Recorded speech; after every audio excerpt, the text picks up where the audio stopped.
Check out these corn muffins, jalapeno corn muffins with actual corn in them, so they are super duper flavorful and delicious.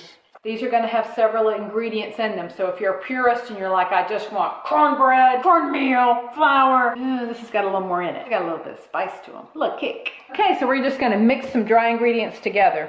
This happens to be all-purpose flour. Then we're going to add some cornmeal. This is medium ground. And then we've got some baking powder to help it rise. I'm adding just a smidge of salt. We've got a little chipotle and a little bit of smoked paprika.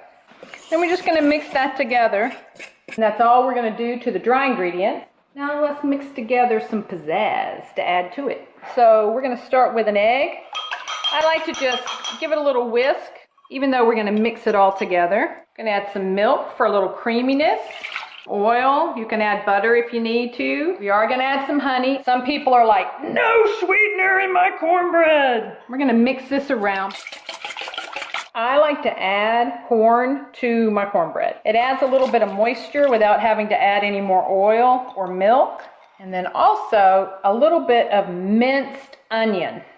Now, this is Chef Buck, so we need spicy. These are pickled jalapeno. They're just roughly chopped. We're going to add some cheese. It is a sharp cheddar. I'm going to add about a cup. This is a strong cheese, especially when I'm adding something with a little bit of spice. I like to have a cheese with a little bit of a bite. So now we're just going to mix this stuff together. So we've got this mixed together. We're just going to add it all at once into our dry. And then you just want to stir it until the dry ingredients are moistened. You do not want to overmix cornbread mixtures. But you do want to make sure you get that baking powder and your seasonings mixed throughout the whole thing. So you see we have no more powder. It's all mixed together. All right, so this batter is thick. So what I use is just like a measuring cup. And you just want to evenly spread it between your muffin tins. And you can fill these all the way to the top. They're not going to make a big mess in the oven for you.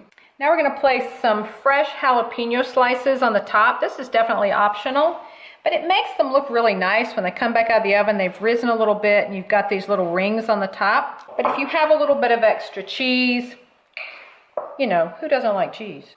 All right, these are ready to go in the oven so we can have a taste. We'll be back in a bit.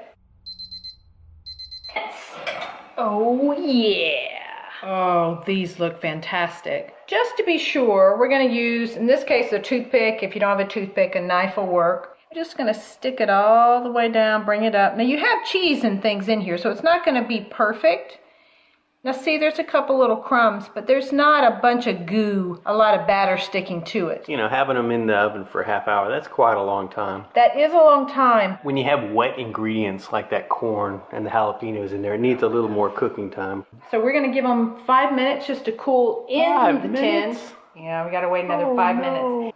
Alrighty, check out these corn muffins, jalapeno corn muffins with actual corn in them, so they are super duper flavorful and delicious. You see that chunks of corn in there, and there's jalapeno inside too, not just on the decorative top. But they look fantastic. They taste delicioso. You mean you snuck a bite before the filming? This is my third one. Super delicious. Well worth giving a go if you want to print it. I'll have a link down below. Really appreciate you watching and subscribing, and we'll see you in the future.